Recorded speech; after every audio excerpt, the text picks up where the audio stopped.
Okay, so there's a whole section of the spinal segmentation where we get into breathing and like what part of your body, what like torso focused stuff you can get into and what you need to open up, including like self-assessment of your cat and cow and looking for flat areas that you can work on. I have a bunch of that on YouTube already. And so one of the things that I wanted to talk about was drilling using different parts of your body and twisting your torso with a person, usually in side control. I think is the best place to start. So if you get on your side, there's two ways that I think about it. Okay? A little bit down here. Just a little bit. One is to think about, you can think of it like either no or just a game of opposites, right? So to start off, when you have somebody, you know, it could be beginners totally doing this too. Actually, if I'm here on top, and let's say Anne goes to raise this shoulder, okay? I'm going to do opposites. Okay? So we might just practice that a couple of times. So she lifts, I go. And as she does it, I get a little more in tune with feeling the way her body goes so that I can start to time it a little better. And I just meet with equal pressure or a little bit over top of it because I'm trying to stop you from doing it, okay? And then we might say, okay, let's try a different part. Maybe you like start to raise your hip a little bit on this side. So then you go and do that a few times. And then my timing gets better and better. And notice that I'm using my legs to propel me forward a little bit, but not too much. She goes lifts again, here, and I go here, okay? Now, two things to think about for the way the spine moves is either extension or flexion, right?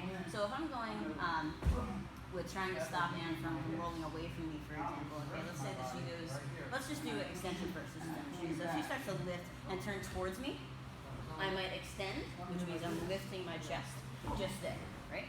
She goes again, go again. And I try to keep it as low as I can. If she goes to raise in towards me, and I go a little too far here, she's going to start to create that space, right? So being able to control and segment the different parts of my spine is going to be a lot more helpful with that, so that I can use more precise pressure, and only as much as I need to. So minimally effective dose, I get less tired, okay? Now, if she tries to turn, you can also, just to feel it, I want to have people drill what flexion is like. So if she tries to turn towards me again, instead of me extending like I was doing, flexion would be curling over like a blanket. I also call this like slug, kind of just gluing yourself to the person. She comes in, I glue in.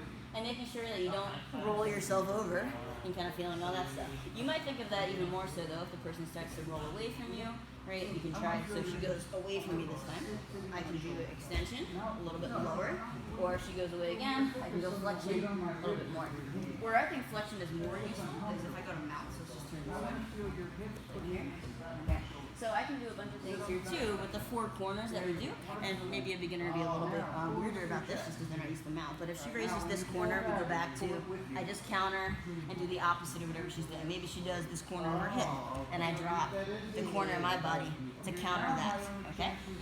Then if we get into extension and flexion stuff here, when I go into like a blanket kind of idea and I'm trying to create as much pressure as I can down, I can use flexion to try to squish and get flat and long, or I can, extension, or I can use flexion where I just kind of almost like I'm trying to grab a hold of the ground through Anne. And both these things are heavy and it just depends on what she's trying to do. So to start out, I have people testing in what the different ways feel like and going from there. One other thing I just wanted to bring up, instead of going opposite, there comes a time where the person starts to move and they get so far ahead of you, and this happened with us tonight in training, right? So she starts to, let's say you start to turn towards me, right? And I was late on my opposite thing, okay, so come back. So there comes a point where the person goes through, and instead of you trying to go opposite, you actually go with. And you allow them to guide you to another piece. Now you have to have a couple things in mind. You have to have in mind where you want to go, first of all. If I want to get to the other side, if I want to get to mount, all these things.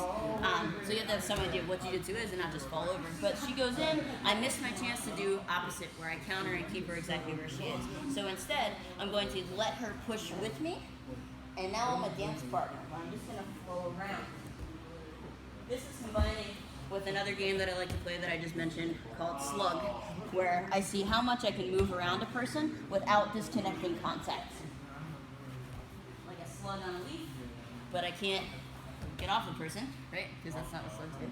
Alright? So basically all you just do is a bunch of series of games with me, and the more, the better the person is, obviously the harder it is to execute any kind of game. But just kind of a touch on a few of the different things that I wanted to